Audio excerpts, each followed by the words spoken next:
The descent was rougher than expected. Arvila gripped the metallic interior of the pod, her fingers tightening as turbulence shook her small vessel. The protective heat shields burned away as she cut through the planet's dense atmosphere, and despite her advanced technology, she felt the full weight of gravity pressing down on her chest. Earth was not a welcoming world to her kind. The air was thick, rich in oxygen, too much oxygen. The heat was oppressive, radiating even through the reinforced walls of her pod. Her species, the Vayari, had evolved on a world of high-altitude plateaus and cool, thin air, where the sun was a distant silver glow in the sky. Earth, by contrast, was an inferno. She checked the readings one last time as the pod's descent slowed, shifting into a controlled fall. Her camouflage field would ensure she remained undetected by human technology, at least for now. Her mission was simple: integrate into their society, observe their interactions, and gather data on their emotional intelligence. The consortium believed humans to be reckless, too attached to their impulses, too fragile to be of any real consequence in the grand scope of the galaxy. Arvila was sent to confirm that belief. Her landing was precise, touching down just outside the sprawl of a human city. From above, the city had been a vast lattice of artificial light, flickering and pulsating like a living organism. Now, on the ground, it loomed around her. Tall structures of glass and steel, the streets teeming with sound, movement, life. Her sensors detected thousands of voices overlapping, car engines humming, neon signs buzzing faintly in the night. The sheer density of it was overwhelming. She took a breath. The heat immediately smothered her, dampening her skin with sweat. The material of her suit, designed to regulate temperature, struggled against Earth's thick air. She adjusted the collar, pulling at the fabric. It was pointless. Her body was not made for this. The air felt heavy, pressing down on her like an invisible force. Stepping forward, she merged into the streets, adopting the posture and stride she had studied from countless human recordings. The clothing she wore mimicked their fashion, a simple dark ensemble that would allow her to blend in. She walked, her senses absorbing everything. The way humans moved in clusters, the way their faces twisted with laughter, frustration, exhaustion. The emotions were palpable, unfiltered. It was fascinating, even as the heat made it difficult to concentrate. She hadn't planned to make contact with a human so soon, but her body betrayed her. The dizziness struck without warning, her limbs weakening as her body failed to regulate itself. She barely made it to the edge of a small alley before her vision blurred. "You okay?" The voice was rough but steady, and close. She turned. A human male stood near the entrance of a dimly lit structure, wiping his hands on a cloth. He was taller than her, broad-shouldered, his clothing stained with dark smudges. The scent of metal clung to him, mixed with oil and something faintly electric. He had been working. She tried to steady her breath.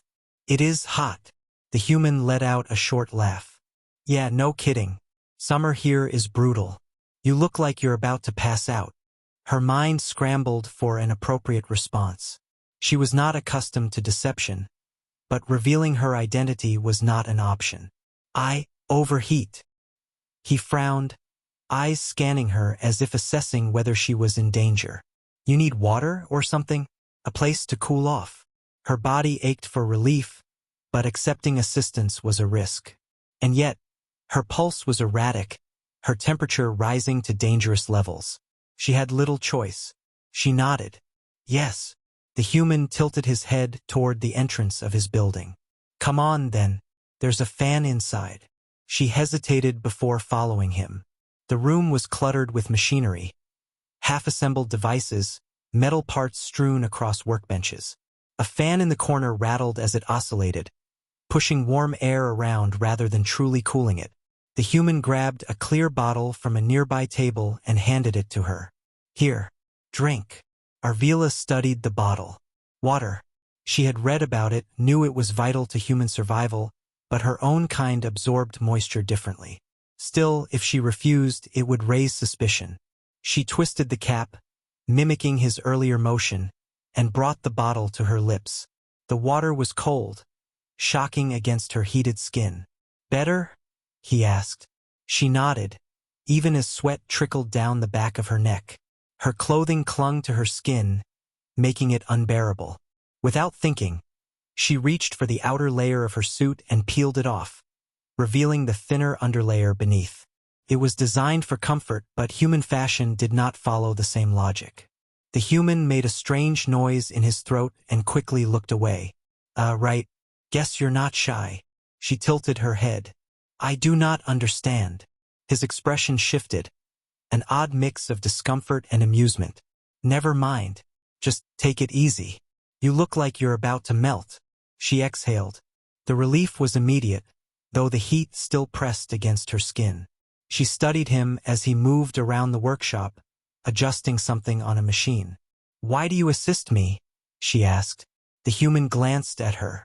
"What kind of question is that? You do not know me. I could be dangerous." He smirked. "You don't seem dangerous. Just overheated."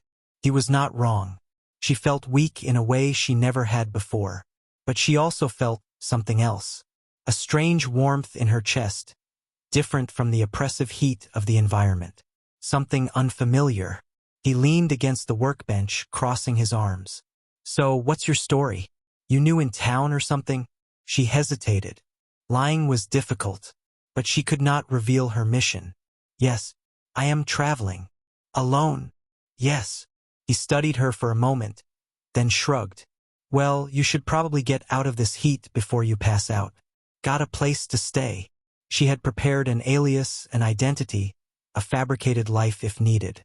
But in this moment, she realized how little she had actually planned for the human element of this mission. "I will find one." The human exhaled, running a hand through his hair. "Look, I don't know what your deal is, but if you need a place to cool off for a bit, you can stay here for the night. Just don't, steal my tools or anything." She blinked. "I do not steal." "Good to know." He grinned. "I'm Ryan, by the way." She filed the name away.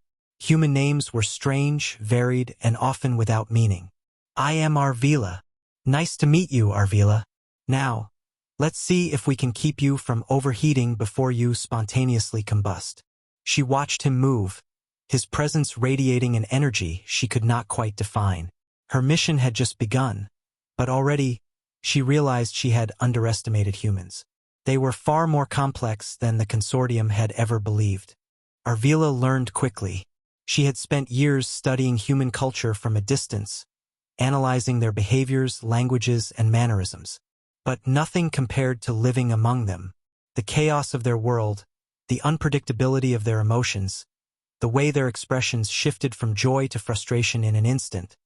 It was overwhelming at times. But it was also fascinating. Ryan was patient with her. Despite his initial skepticism, he had taken her in without asking too many questions. She suspected he knew there was something strange about her, but he never pressed for details. Instead, he simply observed as she did. In the mornings, he would work in his garage, fixing machines with a practiced ease. The scent of oil and metal filled the air, mixing with the heat of the summer sun. Arvila would sit nearby, watching his hands move with precision, the way his muscles tensed as he worked. Humans were incredibly tactile creatures, relying on their hands for everything. She admired their craftsmanship, their ability to create and repair. "You ever work with machines before?" he asked one afternoon, wiping the sweat from his forehead with the back of his arm. Arvila hesitated before answering. "Not like this." He handed her a wrench. "Here, give it a shot." She took the tool, its weight unfamiliar in her grip. He guided her hands, showing her how to tighten a bolt, how to feel the resistance of the metal. His touch was brief but lingering, his warmth pressing through her skin. "Not bad," he said when she finished. Her lips curved slightly. "I learn fast. I've noticed." The more time she spent with him, the more she began to understand the nuances of human interaction. Their humor, their sarcasm, the way they found joy in the simplest things. One evening, as they sat outside the garage, watching the sun dip below the horizon, Ryan turned to her with a curious expression. "So, what's your deal?" She blinked. "Deal? You don't talk about yourself much." where you're from, what you're doing here. Most people have a story. She considered this. The truth was not an option. But she could give him something. I am exploring. His brow lifted. Like a traveler? Yes. Must be a hell of a change, coming here. This city's not exactly paradise. She tilted her head. It is different. That's one way to put it. He leaned back against the wall, stretching his arms behind his head. Guess that makes two of us. I never really planned on staying here either. Why do you? He exhaled, his gaze distant. Life happens. You end up somewhere, and before you know it, you just stay. Arvila studied him. Humans were not as free as they pretended to be. They were bound by responsibilities, expectations, emotions that weighed them down. It was both a strength and a weakness. But she was beginning to understand something else, too. She was not just observing anymore. She was feeling. The realization struck her one evening when a storm rolled through the city. The rain came down in heavy sheets, drumming against the roof of the garage. The air had cooled, but the humidity clung to her skin, making her restless. Ryan was inside, standing by the open doorway, watching the downpour. Hell of a storm, he muttered. Arvila stepped closer. It is beautiful. He glanced at her, then back at the rain. Never thought of it that way. She turned her gaze to him. His features were softened in the dim light, his usual sharp expressions replaced with something thoughtful. The steady rhythm of the rain filled the silence between them. Without thinking, she reached for his hand. Ryan stiffened for half a second before relaxing. His fingers curled around hers, warm and solid. You're full of surprises, you know that? He murmured. Arvila felt something unfamiliar stir in her chest. A warmth that had nothing to do with the oppressive heat of this planet. She was beginning to understand humanity in a way she never expected. And it terrified her. The heat was unbearable. Even after weeks on Earth, Arvila's body still struggled to adjust. The humidity clung to her skin, making every movement sluggish, every breath thick. The air was nothing like the crisp, chilled atmosphere of her homeworld. She had adapted in many ways, learning human customs, their language, their unspoken rules of interaction. But this was a battle she could not win.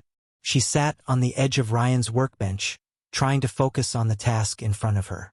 He had given her another machine to fix, claiming she had a natural talent for mechanics. Whether that was true or not, she wasn't sure. Her hands were steady, but her mind was distracted. Her body was overheating again. She exhaled, pushing damp strands of silver-white hair away from her face. The thin material of her undershirt clung uncomfortably to her skin, but removing any more clothing would surely be inappropriate by human standards. She had already miscalculated once. When she had first shed her outer layer, Ryan's reaction had been immediate. His face had turned a deeper shade, and he had looked anywhere but at her. She had asked him why. He had only muttered something unintelligible and changed the subject. Now, as she sat in the garage, the evening air thick with lingering heat from the day, she found herself struggling again. She tugged at the collar of her shirt, fanning herself, but it did nothing. Ryan looked up from his work across the room, his eyes narrowing slightly. You okay? It is too hot, she muttered. He smirked. Yeah, welcome to summer. She sighed and pulled the fabric away from her skin. How do humans tolerate this? You get used to it, he said. Or you find ways to cool off. She frowned. I have tried. Ryan wiped his hands on a rag and walked over. He leaned against the bench beside her, watching as she fanned herself uselessly. You're really struggling, huh? Yes. He was quiet for a moment. Then, before she could react, he reached out, his fingers brushing against the back of her neck. She stiffened. His touch was cool in contrast to her overheated skin, and an involuntary shiver ran through her. She had not expected the sensation, nor the way her pulse spiked. You're burning up, he murmured. I am aware. His fingers lingered for a second longer before he pulled back. He turned and grabbed something from the nearby work table, a bottle of water. Without a word, He twisted off the cap and handed it to her. She took a slow sip, feeling the liquid slide down her throat. It was refreshing, but it did little to solve the deeper problem. Ryan exhaled, rubbing the back of his neck. You know, if you're really overheating, the best thing would be... He hesitated. She looked at him expectantly. Yes. He coughed, avoiding her gaze. Never mind. Her brows furrowed. You humans do this often. You begin a statement, then refuse to complete it. His lips twitched. Some things are hard to explain. She studied him, noting the way his posture shifted, the way his heartbeat had increased slightly. Humans were fascinating in their contradictions. So expressive, yet often reluctant to speak their true thoughts. She set the bottle down. Ryan. He glanced at her. Yeah. She reached out this time, pressing her fingers lightly against his wrist. His pulse jumped. She tilted her head, watching him closely. Your heartbeat accelerates when you are near me. He let out a strained chuckle. Yeah, well, that happens. Why? He hesitated. Then, instead of answering, he reached up and tucked a strand of damp hair behind her ear. His touch was careful, lingering just a little too long. You really don't know? He murmured. Her chest tightened. I want to. Ryan inhaled deeply. His hand dropped to his side, and for a moment, she thought he might retreat, might change the subject again as he so often did. But then he surprised her. Because I want to kiss you, he admitted, voice quiet. And I don't know if I should. Her breath caught. Of all the human behaviors she had studied, romance had been the most perplexing. Attraction, desire, these were things her species did not experience in the same way. Veyari did not form attachments based on emotion. Their unions were chosen for compatibility, for survival. Love was not necessary. Yet here, in this moment, with Ryan's gaze locked onto hers, she felt something foreign and undeniable. A pull, an ache, a want. She reached for him without thinking, her fingers curling around the fabric of his shirt, pulling him closer. Then kiss me, she whispered. For a brief second he hesitated. But then, with a quiet exhale, he leaned in, and his lips met hers. The contact sent a shock through her system. Warmth, different from the oppressive heat that plagued her, spread through her, pooling in her chest.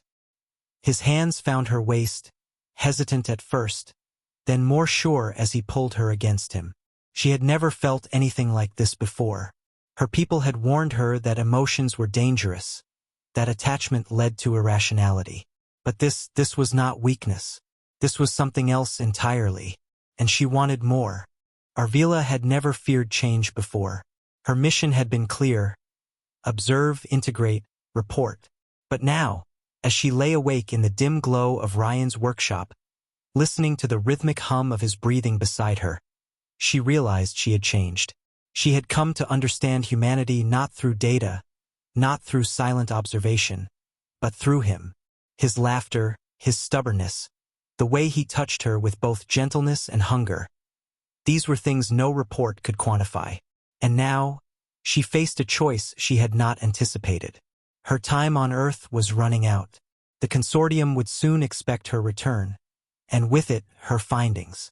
She had gathered everything they had asked for, enough to confirm what the Veyari had always believed: that humans were reckless, driven by emotions rather than logic. But they had been wrong about one thing. Love was not a weakness. It was the most powerful force she had ever encountered. She turned her head slightly, watching Ryan's sleeping form. His arm was draped lazily over his torso, his brow relaxed in sleep. He looked so human, so fragile compared to her kind. And yet, he had undone her in ways she could not explain. A part of her wanted to wake him, to tell him everything. Who she really was, why she had come. But the risk was too great. If he knew, would he look at her the same way? Would he see her as Arvila, the woman who had spent nights in his garage learning to fix machines, the woman he kissed in the quiet moments between work and rest? Or would he see her as something alien, something other? She sat up, her movements careful, silent. Her body still carried the heat from their earlier closeness. But this time, she did not mind it. She had to make a decision. Stay and risk being discovered.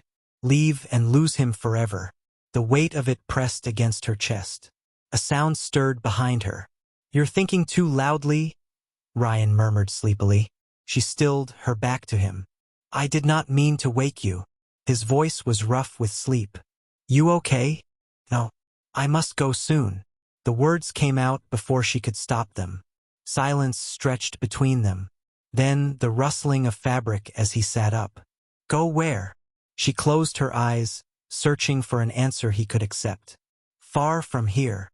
Ryan was quiet for a long moment. When he finally spoke, his voice was careful. "You're not telling me something."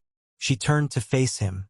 The dim light barely illuminated his face, but she could see the tension in his jaw, the way his fingers gripped the sheets as if holding on to something slipping away. He had always been perceptive.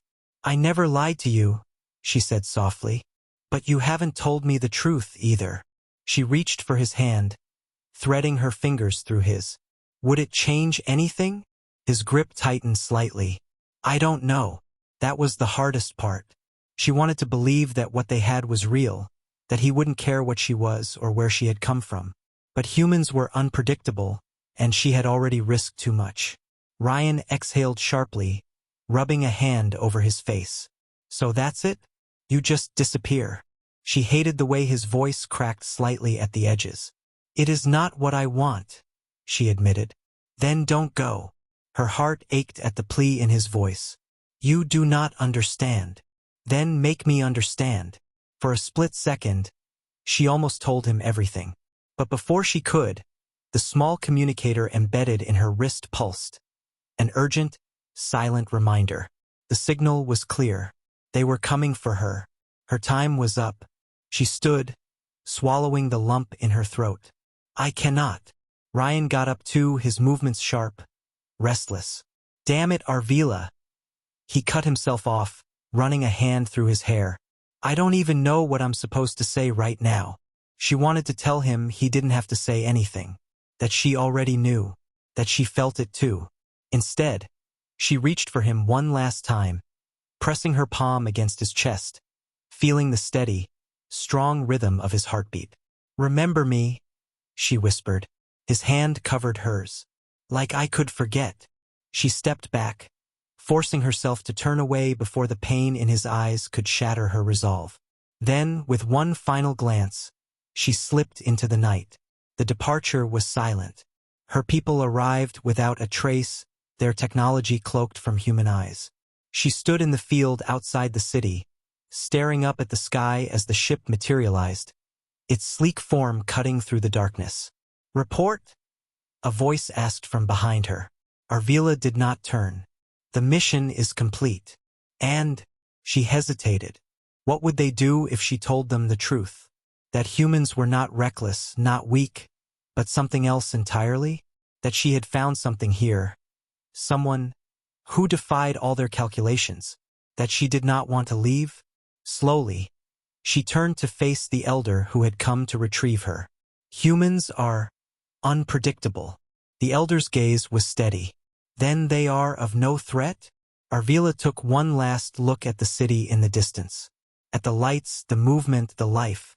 At everything she was leaving behind. "No," she said finally. "They are not a threat." The elder nodded, satisfied. "Then let us go home." Arvila stepped onto the ship, feeling the hum of its power beneath her feet. As the doors sealed shut, she closed her eyes, letting out a slow breath. And as the engines roared to life, propelling her back into the vast, endless reaches of space, she made a silent promise to herself. She would return. Somehow, someway, she would find him again. Because love, she now understood, was not bound by distance. It was not bound by logic or rules. It simply was.